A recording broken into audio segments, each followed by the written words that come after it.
क्या पढ़ रहे थे रे? आइसोमेरिज्म।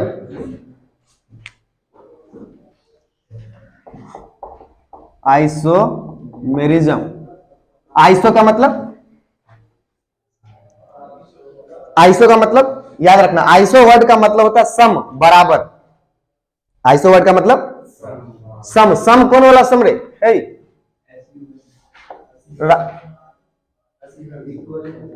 सम हिंदी वाला सम। रघुपति किन्ही बहुत बड़ाई, तुम मम प्रिय भरत सम भाई। सम मतलब भरत जोर भाई नहीं, ऐसे ही हम सम बोल रहे थे। समझ में आ रहा बात? एक जैसा, बराबर। तो आइसो का वर्ड का मतलब है, इसीलिए आइसोटोप, आइसोबार्स, आइसोटोन, आइसोडाइपर्स। समझ में आ रहा बात? आइसो वाला पढ़ा है, समस्थानिक, समभारिक, जो बिहार बोर्ड से है। Isotopes, isobars, isotones, iso electronic. Iso मतलब कुछ ना कुछ बराबर होगा उन लोग में। आइसो मतलब उन लोग में कुछ ना कुछ बराबर होगा। क्या बोलते हैं उसको? आइसो। समझ में आ रहा बात? आइसो वर्ड का मतलब होता है, ठीक है। तो आइसोमेरिज्म, आइसो वर्ड जहां भी लगा हो अभी से लेके, तो आइसो का मतलब समझ जाइएगा कि उसमें जिसके बारे में पढ़ेंगे ना कुछ बराबर होगा। समझ में आ रहा बात? तो इसमें क्या है, आइसोमेरिज्म क्या होता है? ऐसे कुछ कंपाउंड्स देखे गए दुनिया में जिनका मॉलिक्यूलर फार्मूला तो सेम टू सेम था, पर उनके प्रॉपर्टीज में अंतर था। प्रॉपर्टीज क्या था? अलग था, डिफरेंट था। इसी को क्या कहते हैं? आइसोमेरिज्म। कोई दिक्कत? तो लिख लिया, लिखेगा इसको, लिख लो। दोज कंपाउंड्स हैविंग सेम, इतना बात है कि कुछ ना कुछ तो बराबर होगा, same molecular formula but different properties, different properties are called isomers, are called isomers. उनको आइसोमर बोलते हैं। And this phenomena is called, and this phenomena is called isomerism. ठीक है, लिख ले जल्दी से छाप।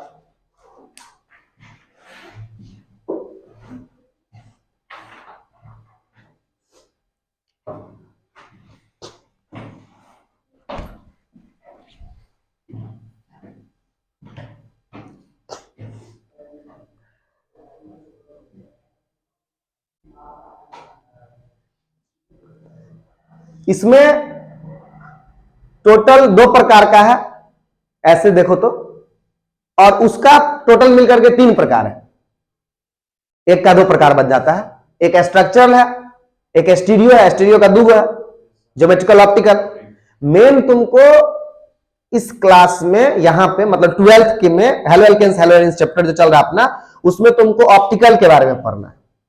आ रहा बात समझ में? तो हम लोग पढ़ ही लेते हैं, अभी अब चला है टॉपिक, तो इसको बोर्ड पॉइंट ऑफ व्यू से जितना जरूरी है उतना लगभग पहले पढ़ लेते हैं, ठीक है, क्योंकि इसको अलग से लेक्चर इसमें देना पड़ेगा, 1-2 लेक्चर, ठीक है। तो अभी तो चैप्टर चल रहा है, आप फिर बीच में पूरा उधर नहीं जा सकते, लेकिन बेसिक्स तो जान ही लेंगे जितना एनसीईआरटी बोल रहा है जानने के लिए। समझ में आ रहा बात? क्या? अब आइसोटोनिक जो पढ़ा है वो सॉल्यूशन होता है, सॉल्यूशन में आता है, मतलब आइसो का मतलब कुछ ना कुछ बराबर होगा। आ रहा बात समझ में? आइसो का मतलब कुछ ना कुछ तो बराबर उसमें होवे करेगा, सिंपल बात, ठीक है। तो देख, मिटाओ इसको।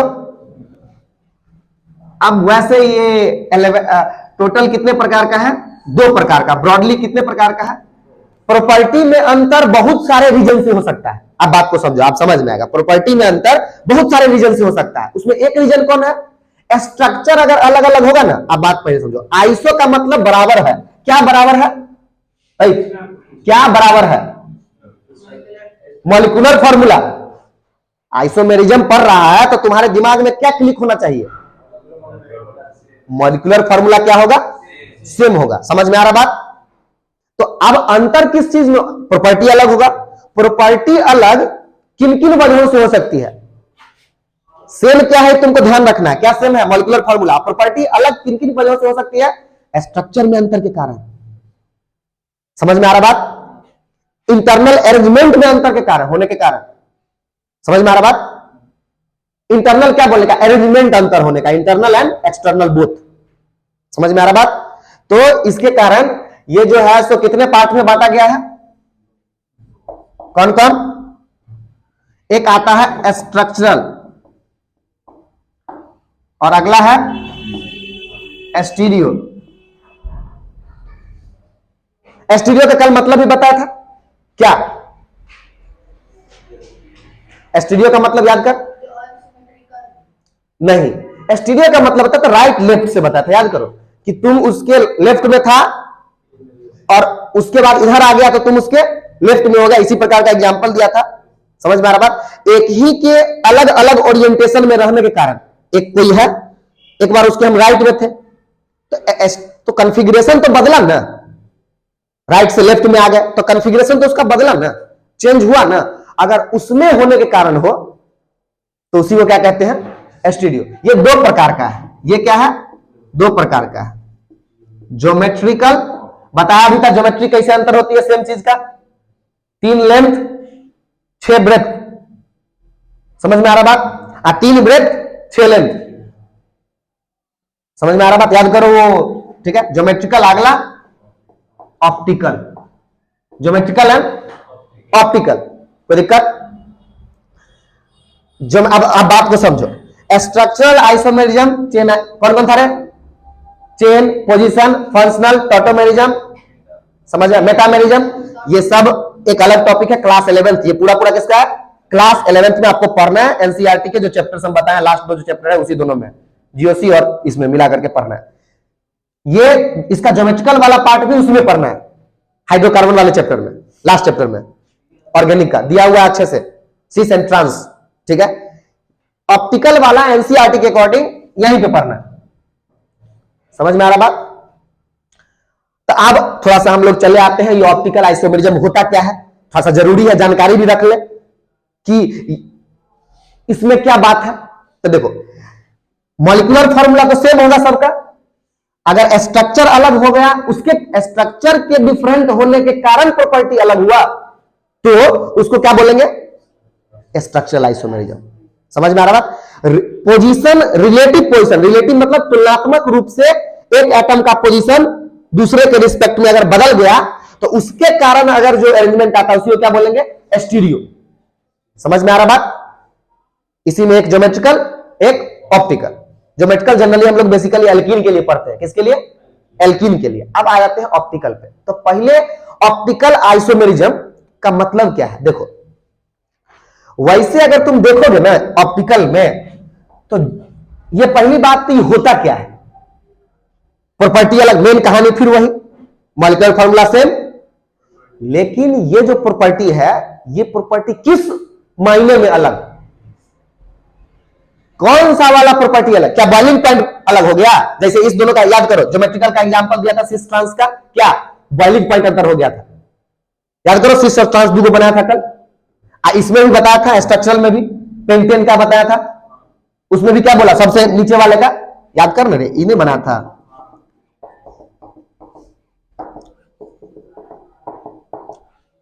तो इसका बॉइलिंग पॉइंट सबसे कम, ये बताया था ना। तो प्रॉपर्टी में क्या अंतर हुआ? मॉलिक्यूलर फॉर्मूला तो तुम ही लोग ने लिखा था कि सब सेम टू सेम है, क्या अंतर आ गया? प्रॉपर्टी में अंतर आ गया। तो प्रॉपर्टी में क्या अंतर? कौन सा प्रॉपर्टी बदल गया? स्ट्रक्चर में अंतर होने के कारण कौन सा प्रॉपर्टी बदला? Boiling point. यहां भी ज्योमेट्रिकल में भी याद करो, सिस ट्रांस बताया था।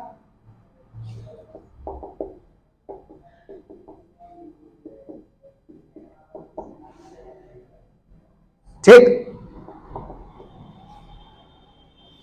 है ना?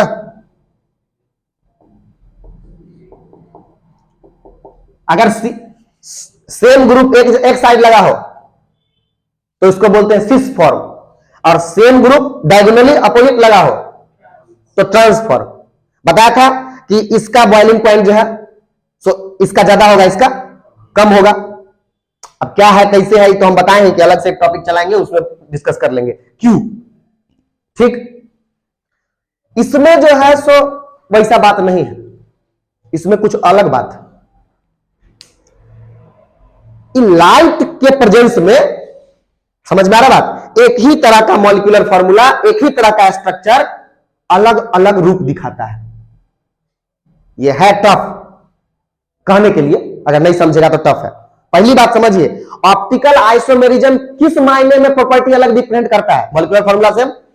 एक ऐसा लाइट है जो इससे पास होगा ना तो उसके सामने अपना नौटंकी शो करना शुरू कर देगा, मतलब प्रॉपर्टी में नहीं कहता अपना रंग अब दिखा रहा है, तो अब अपना रंग दिखाएगा कब, जब लाइट, समझ में आ रहा बात, ठीक। अब वो लाइट कौन सा है, क्या करता है उस लाइट से, यही सब पढ़ना ऑप्टिकल आइसोमेरिज्म, बेसिक्स पूरा, ठीक। अब बात को समझो, इतना मामला ठीक है। अब बात को समझो,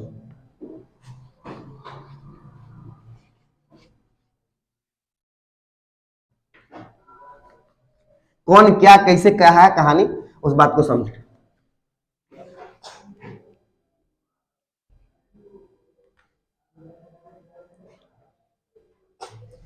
देख होता क्या है कि हम कैसे अंतर क्या आया उस बात को देखो। जैसे मान लो एक कंपाउंड है,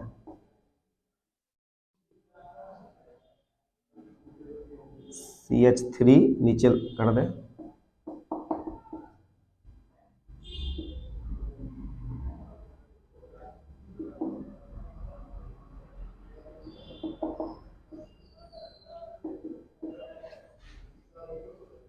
ठीक।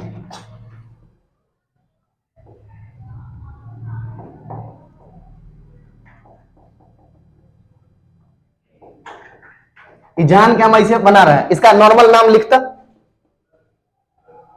अरे उल्टा बनाया यार, इसका नाम लिखता,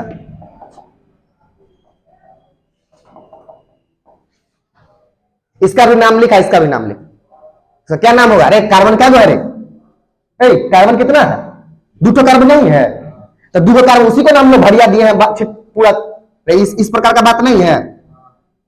एक के वो कार्बन पे Br और Cl लगा, यही ना कंपाउंड है, और क्या कंपाउंड है, वही ना बात है भाई। है क्या नाम होगा, ब्रोमो 1 क्लोरो, एक ब्रोमो 1 क्लोरो इथेन। अरे भाई इसका बता, सेम चीज है, 1 ब्रोमो 1 क्लोरो इथेन, बस थोड़ा सा अंतर क्या लग रहा है, स्ट्रक्चर में तुम अंतर लग रहा है, तुलनात्मक रूप से पोजीशन अंतर है, समझ में आ रहा बात। यहां पे अगर इस कार्बन का ही मतलब हम लोग ऐसे खड़े हो जाए तो लेफ्ट है राइट है, तो H इधर किधर था, तुम लोग के लिए राइट में, हम अगर खड़े हैं तो लेफ्ट में, और इधर किधर हो गया, राइट में, यही ना अंतर है, और कोई अंतर है तो वैसे, इसलिए IUPAC name same to same है।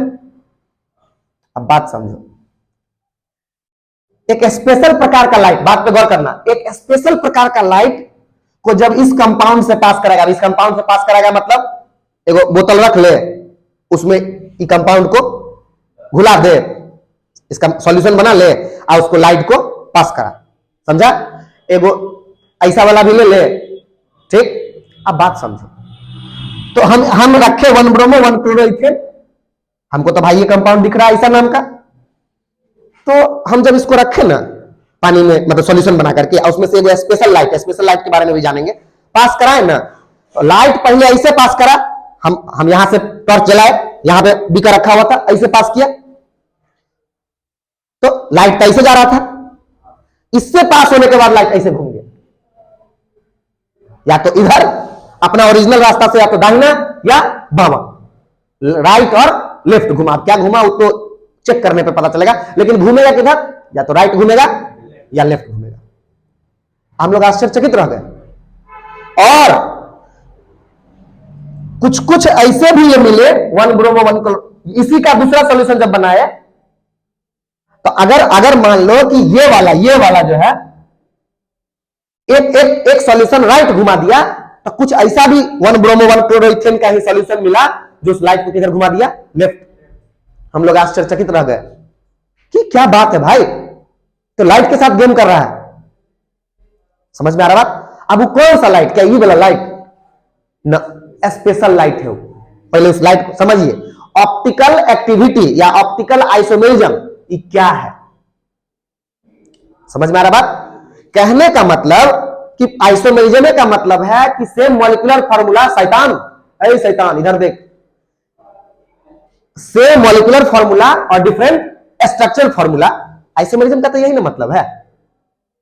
Same molecular formula but different property, property में तरह तरह का प्रॉपर्टी अंतर, किसी का बॉइलिंग पॉइंट वो जो कि स्ट्रक्चर के कारण, रिलेटिव पोजीशन के कारण सिस ट्रांस अल्कीन में, और एक और प्रॉपर्टी डिफरेंट आया जो किससे रिलेटेड है, एक स्पेशल प्रकार के लाइट को जब किसी कंपाउंड से पास कराते हैं तो कंपाउंड उस लाइट को क्या करता है, या तो राइट घुमाता है या लेफ्ट घुमाता है। उस लाइट को कहते हैं प्लेन पोलराइज्ड लाइट। अभी क्या बात है, पहले इस बात को समझिए, लाइट को क्या कहते हैं, प्लेन पोलराइज्ड लाइट। ठीक है, प्लेन पोलराइज्ड लाइट। अब इस बात को ऐसे समझो कि नॉर्मल लाइट में से जो रे निकलती है, किरणें निकलती है, वो क्या एक ही डायरेक्शन में निकलती है? ये जो बल्ब है इसमें से जो रे निकल रहा है वो एक के डायरेक्शन में निकल रहा है, तो फिर एक किरण ऐसे आ रहा है, हर डायरेक्शन में ना किरण निकल रहा है। क्या एक ही प्लेन, एक प्लेन मतलब सारा का सारा जो है सो एक ही, जितना भी लाइट का रे निकल रहा है वो एक ही प्लेन में निकल रहा है? नहीं ना, ऐसे ऐसे ऐसे ऐसे ऐसे अनगिनत इनफाइनाइट नंबर ऑफ प्लेन में, सतह, प्लेन मतलब सतह, अलग अलग डायरेक्शन और अलग अलग प्लेन्स में निकल रहा है। तो सुन, हमको ऐसा लाइट चाहिए जिसका, जैसे ये नॉर्मल लाइट है ना, ये नॉर्मल लाइट है ना, तो ये तो अलग अलग डायरेक्शन में निकल रहा है, अलग अलग प्लेन्स में। आप 2D में तो ऐसे ही दिखा सकते हैं ना, क्या कर सकते हैं इसमें, बोर्ड पे तो ऐसे ही दिखा सकते हैं। हमको ऐसा लाइट चाहिए जो कैसे चले, एक ही डायरेक्शन में। कैसे चले, एक ही डायरेक्शन में और एक ही प्लेन में। एक डायरेक्शन मतलब एक ही प्लेन में, एक ही सतह में चले। ठीक, इसी लाइट को क्या बोलते हैं, प्लेन पोलराइज्ड लाइट, जिसके प्लेन को हमने एक ही डायरेक्शन में कर दिया। हर एक डायरेक्शन में निकलने वाले, हर एक प्लेन में चलने वाले लाइट हमको आवश्यकता नहीं है। तो बोलोगे सर ये बनता कैसे है? नॉर्मल लाइट है ना, नॉर्मल, उसको निकोल के प्रिज्म से पास करा दो। किसके प्रिज्म से? निकोल के। निकोल का प्रिज्म क्या होता है? किसका प्रिज्म होता है रे? चूना पत्थर, CaCO3, CaCO3, इसके प्रिज्म को ही कहते हैं निकोल का प्रिज्म। पहली बात जानिए निकोल का प्रिज्म होता क्या है। जैसे ग्लास वाला प्रिज्म होता है ना, ऐसे करके उसी प्रकार से किसका प्रिज्म आता है? निकोल का। नॉर्मल लाइट को आप इससे पास करा दीजिएगा तो सिर्फ उसी लाइट को बाहर जाने देगा जिसका, जो किस डायरेक्शन में जा रहा हो, एक प्लेन में जा रहा हो या एक डायरेक्शन में जा रहा हो। एक प्रकार का निकोल का प्रिज्म क्या है, यहां पे फिल्टर। क्या है? फिल्टर। एक एग्जांपल बताऊं, खिड़की देखा है अपने घर का खिड़की, अगर ठीक ठाक अरेंजमेंट में बना हो, बहुत ज्यादा एडवांस नहीं हो, तो गौर कर, सुन, ऐसे ऐसे करके रहता है खिड़की नॉर्मली। ठीक, तुम चाह रहा है कि हम खिड़की के पार कर दे अपने इस स्केच को, तो ऐसे फेंकेगा तो जाएगा? तू अलग अलग डायरेक्शन में फेंक रहा है, लेकिन सिर्फ वही सब पास हो पाएगा जो ऐसे जाएगा, एक ही प्लेन में। आ रहा बात समझ में? एक प्रकार का खिड़की क्या हो गया? फिल्टर है। तुम ऐसे मारेगा, ऐसे मारेगा, कौन सा बाहर जा पाएगा? जो एक प्लेन, जो ऐसे जा रहा हो। समझ में आ रहा बात? समझ लो, समझने के लिए कि ये उसी प्रकार का क्या है, इसी को क्या कहते हैं? Plane polarised light. तो कोई बोलेगा कि प्लेन पोलराइज्ड लाइट क्या होता है? प्लेन पोलराइज्ड लाइट क्या होता है? बोलना कि नॉर्मल चीजों से जो लाइट निकलती है ना, वो अलग अलग डायरेक्शन में जाता है, अलग अलग सतह में, डायरेक्शन एंड सतह मतलब अलग अलग प्लेन में निकलता है। नॉर्मल बल्ब से ही देख लो, हर डायरेक्शन में आ रहा है, लेकिन वो लाइट कैसा है? एक ही प्लेन में और एक ही डायरेक्शन में, एक ही सतह में और एक ही डायरेक्शन में जाए, उसी को क्या कहते हैं? Plane polarised light. क्या कहते हैं उसको? Plane polarised light. ठीक है, अब बात को समझ, ये वाला लाइट प्लेन, इसको PPL के नाम से भी बड़ी फेमस है लोग। क्या नाम है? यार क्या मेरे सुबह रात में सो क्या है, सुबह सुबह नींद आ रहा है, फिर जाके सो जाएगा हमको लग रहा है। मेरे क्लास में नींद आ रहा है, मतलब समझ रहा है दूसरे क्लास में क्या हालत होगी। देखो थोड़ा सा ध्यान दे, थोड़ा सुनेगा तब ना दे, लिखने की कोशिश कर, धीरे धीरे ही इंप्रूवमेंट होता है। समझ में आ रहा बात? पहली बात समझो कि वो स्पेशल, ये लाइट को जब कुछ कंपाउंड से पास कराया गया तो कंपाउंड इस लाइट को क्या किया? घुमा दिया। क्या किया? मतलब कुछ कंपाउंड इससे अगर पास कराया तो या तो ऐसे घुमा दिया, बात को समझो, मतलब इस प्लेने को रोटेट कर दिया। लाइट का जो प्लेन था, जो सतह था, उसको क्या किया? पहले ऐसे जा रहा, हमको सतह ऐसे दिख रहा था, कैसे दिख रहा? ऐसे। समझ में आ रहा? मतलब डायरेक्शन घुमा दिया एक लाइन में, या ऐसे कर दिया या ऐसे कर दिया, या तो राइट या लेफ्ट। समझ में आ रहा बात? कौन किया? कुछ ऐसे कंपाउंड, कुछ कंपाउंड्स, और वैसे कंपाउंड जो इस प्लेन पोलराइज लाइट को रोटेट कर दे, उनको हम क्या कहते हैं? Optical active compound. और इस फेनोमेना को क्या कहते हैं? Optical activity. मतलब ऑप्टिकल मतलब रिलेटेड टू लाइट, एक्टिविटी मतलब जब उसके सामने आया तो अपना कुछ एक्टिविटी शो कर गया। आ रहा बात समझ में? ऑप्टिकल मतलब लाइट से रिलेटेड। तो कुछ कंपाउंड ऐसे भी हैं जो अपने प्रॉपर्टी में अंतर दिखाए, कब? जब उस पर प्लेन पोलराइज लाइट पास करवाया गया तो क्या किए? उस लाइट को या तो राइट या लेफ्ट रोटेट कर दिए। ऐसा कोई कंपाउंड जो लाइट को राइट या लेफ्ट रोटेट कर दे, कौन से लाइट को रे? PPL को, तो उसको हम बोलेंगे ऑप्टिकल एक्टिव कंपाउंड। पहली बात ठीक है। अब आप बात को समझो, दिक्कत क्या हुआ कि अगर ये वाला अगर ये वाला, अच्छा, कौन कंपाउंड लाइट को राइट रोटेट करेगा कि लेफ्ट रोटेट करेगा, ये चीज है कहां से टेस्ट करने का? लैब में। कहां से टेस्ट होके आएगा ये बात? लैब टेस्ट होके आएगा। ये हम नहीं बता सकते, ये लैब वाला बताएगा। लेकिन हम इतना मान लेते कि अगर ये वाला इसका भी नाम तो तुमको अभी सेम लग रहा है, अगर ये वाला लाइट को राइट रोटेशन करता है तो ये वाला लेफ्ट रोटेशन करेगा। बोलोगे सर दोनों तो सेम टू सेम है। आ रहा बात समझ में? यही प्रॉपर्टी अंतर है। तो ये एक दूसरे का क्या हो गया? Optical isomer. Same molecular formula but having different in property. Which property? Related to PPL। कैसा प्रॉपर्टी में अंतर है? प्लेन पोलराइज लाइट से रिलेटेड प्रॉपर्टी में अंतर है। प्लेन पोलराइज लाइट क्या करता है? जब पास होता है तो उसके प्लेन को या तो राइट या लेफ्ट रोटेट कर देता है। बात समझ में आ रहा है? वो अंतर है। इसको ऑप्टिकल आइसोमर बोलेंगे। इसको क्या बोलेंगे? Optical isomer. ठीक है, अब सुन ले। तो बहुत ऐसी और भी बातें हैं, आते हैं धीरे धीरे उस पर। अगर कोई कंपाउंड, अच्छा, राइट रोटेट करेगा प्लेन पोलराइज लाइट को कि लेफ्ट, ये कहां से पता चलेगा? लैब टेस्टेड चीज है ये।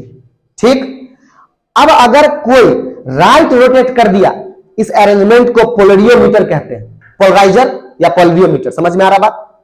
डिग्री ऑफ रोटेशन कितना रोटेट किया है ओरिजिनल से, उसको पोलरियोमीटर कहते हैं। आप पूरे सेटअप को क्या बोलते हैं? पोलराइजर। समझ में आ रहा बात? इस सेटअप जो आता है, जो ये पूरा बात हम बताए हैं यहां से वहां तक, इसको क्या बोलते हैं? पोलराइजर। ठीक है, और डिग्री ऑफ रोटेशन रोटेट करता है। ठीक, बायोलॉजी अगर गलती से पढ़े होगे, उसमें बायोमॉलिक्यूल्स अगर 11th में पढ़ लिए होगे गलती से, नहीं तो उसमें ग्लूकोज के बारे में पढ़ाना है। हाँ, अब याद आया। वाह, क्या मजेदार बातें हैं। ग्लूकोज का रोटेशन दिया हुआ है ग्लूकोज का जब स्ट्रक्चर अगर मास्टर साहब ठीक ठाक से लिखा हो या बुक में लिखा हो तो उसके पीछे प्लस या माइनस लगल रहता है। गौर से, अगर गलती से एनसीईआरटी का किताब आप कभी देख लिए हो तो, नहीं देखे हैं तो अभी एक बुक है halo alkanes halo alkanes, chapter में नहीं सब पढ़ रहे हम लोग अभी, उस बुक में एक बायोमोलिक्यूल्स नाम का चैप्टर है, उसमें जाइए और ग्लूकोज जहां बना है उसके नीचे पीछे में प्लस या माइनस लगल हो, चेक कीजिए।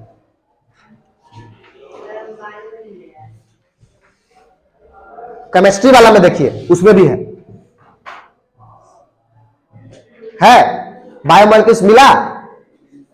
अगर गलती से बायोमोलिक्यूल्स मिल जाए तो हमें बताइए। हाँ, उसमें ग्लूकोज और स्टार्च कार्बोहाइड्रेट सबके बारे में पढ़ना है ना, उसमें ग्लूकोज के बारे में पढ़ना, उसका स्ट्रक्चर दे रखा है क्या बुक में, उसके नीचे उसका नाम लिखा हुआ है क्या? हाँ, कहाँ है नाम लिखा है लोग, कहाँ है ग्लूकोज? सब ग्लूकोज का स्ट्रक्चर नहीं पढ़ना, बिना पढ़े हुए हो जाएगा बायोमोलिक्यूल्स, है ना, वहां है 12 इसमें जो भी स्ट्रक्चर है देखना ब्रैकेट में प्लस या माइनस लिखल है कहीं पे ग्लूकोज के नाम के पीछे, सुन ले आप, देख अब बात सुन, उसका मतलब सुन, कहा है ग्लूकोज लिखा है उसके नीचे प्लस लिखा है ना, वैसे अल्फा भी लिखा है, डी भी लिखा है, उस माइनस भी है, तीन गो चीज है ना, तब दूगो क्या, एगो चीज खाली अल्फा और बीटा बताऊंगा बायोमोलिक्यूल्स में, अब बाकी बताऊंगा अभी, ठीक। सुनो, ये किधर लाइट को घुमाएगा, जो घुमाएगा उसी को ऑप्टिकल एक्टिव कंपाउंड कहेंगे। जो कंपाउंड केमिस्ट्री का प्लेन पोलराइज्ड लाइट के सामने एक्टिविटी शो करेगा, क्या एक्टिविटी शो करता है, उसके प्लेन को या तो राइट रोटेट करता है या लेफ्ट रोटेट करता है, उसको क्या कहते हैं, ऑप्टिकल एक्टिव कंपाउंड। पहली बात, ये राइट करेगा रोटेशन या लेफ्ट रोटेशन करेगा, ये कहां पता चलेगा, लैब में पता चलेगा। अब बात समझो, अगर लैब में हमको दिखा कि कोई कंपाउंड है, ये लाइट को किधर रोटेट किया, राइट साइड, वैसे कंपाउंड को हम लोग बोलते हैं dextro rotatory compound. Dextro word का मीनिंग आई थिंक जहां से ये लिया गया है वहां पे राइट होता है, डेक्स्ट्रो वर्ड मतलब होता है राइट। तो those compounds which rotates the plane of a plane polarised light, बात को समझिए, प्लेन मतलब सतह, किसका, प्लेन पोलराइज्ड लाइट का सतह को रोटेट कर दिया, किधर रोटेट कर दिया, राइट साइड रोटेट कर दिया, उसको क्या बोलेंगे, डेक्स्ट्रो रोटेटरी कंपाउंड। और उसको डिनोट किससे करते हैं, अगर राइट साइड रोटेशन कर दिया तो स्मॉल डी, उसमें प्लस कैपिटल डी लिखा होगा एनसीईआरटी में, वो अलग बात होता है। हाँ, स्मॉल डी या प्लस ब्रैकेट में, अगर किसी कंपाउंड के नाम के पीछे या तो स्मॉल डी लगल है ब्रैकेट में या प्लस का साइन है, इसका मतलब जब उसको ये पीपीएल पास कराएंगे तो लाइट को किधर रोटेट कर देगा, राइट साइड रोटेट कर देगा। कोई दिक्कत? हाँ, लिख बता देता हूं, डेक्स्ट्रो रोटेटरी, नाम क्या है, डेक्स्ट्रो रोटेटरी। डेक्स्ट्रो का मतलब राइट, डेक्स्ट्रो रोटेटरी।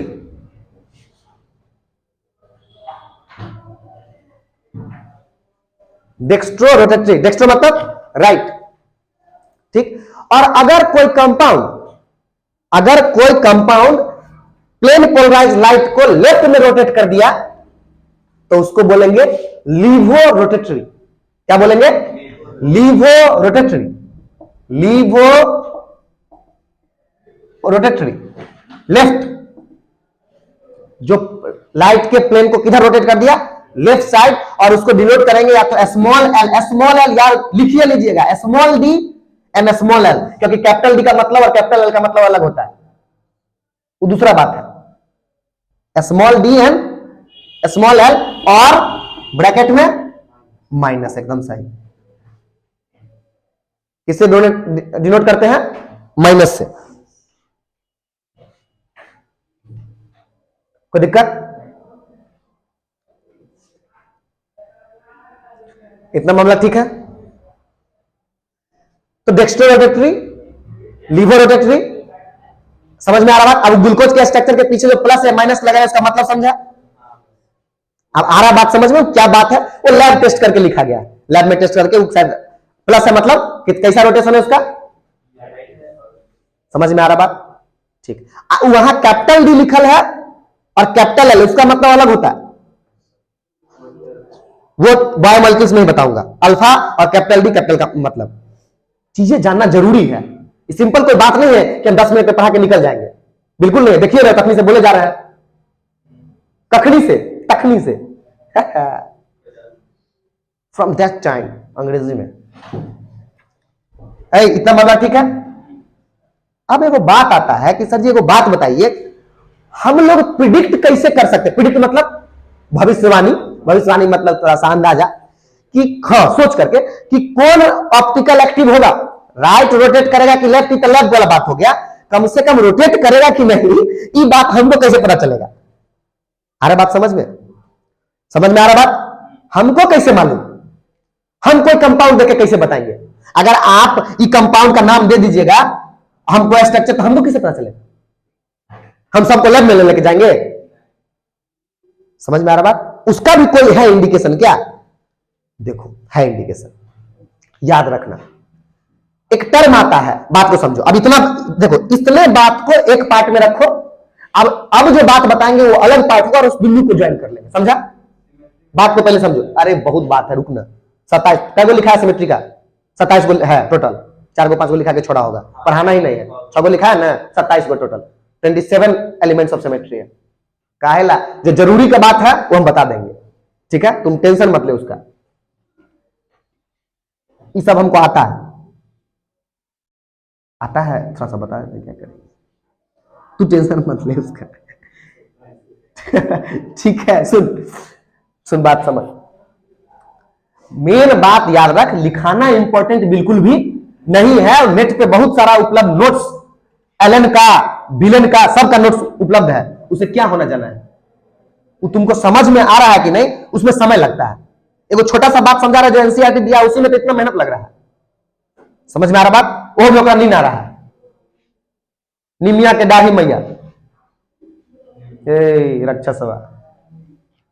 अरे सुन, इतना बात में क्या क्या हम लोग समझे कि कुछ ऐसे कंपाउंड्स हैं जो एक स्पेशल प्रकार के लाइट को रोटेट कर देते हैं, ठीक है? ऐसे कंपाउंड्स को हम क्या बोलते हैं? ऑप्टिकल एक्टिव कंपाउंड, ठीक है? या और जो ऐसा करे हम कहते हैं कि ये ऑप्टिकल एक्टिविटी शो कर रहा है। क्या शो कर रहा है? ऑप्टिकल एक्टिविटी का मतलब जब लाइट पास हो रही है तो उसके सामने ही कुछ अपना एक्टिविटी शो कर रहा है। कोई दिक्कत इस बात में? कौन सी लाइट पास कर रही है तब? Plane polarised light. उस लाइट और ऑर्डिनरी लाइट में अंतर क्या है? और normal light, source of light से लाइट के किरण बहुत सारे डायरेक्शन में पास करते हैं, पर इससे एक ही डायरेक्शन में पास करते हैं। समझ में आ रहा बात? और वो एक ही प्लेन में भी पास करते हैं, एक ही सतह में पास करते हैं। और कुछ ऐसे कंपाउंड्स हैं जब उनके सॉल्यूशन से इसको पास कराइएगा तो उसके उस प्लेन पोलराइज्ड लाइट का जो जिस सतह में पास कर, उस सतह को घुमा देगा किसी एंगल से, या तो राइट घुमाएगा या लेफ्ट घुमाएगा। इतना बात था, ठीक है? अब आता है कि हम कैसे प्रिडिक्ट करेंगे, हम कैसे देख के समझेंगे? सबको लैब में लेके जाएंगे? नहीं। अब आते हैं बात, तो सुनिए।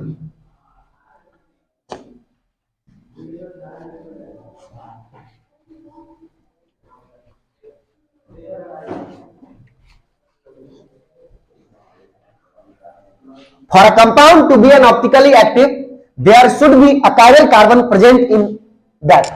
अभी क्या बोल गए फकरा?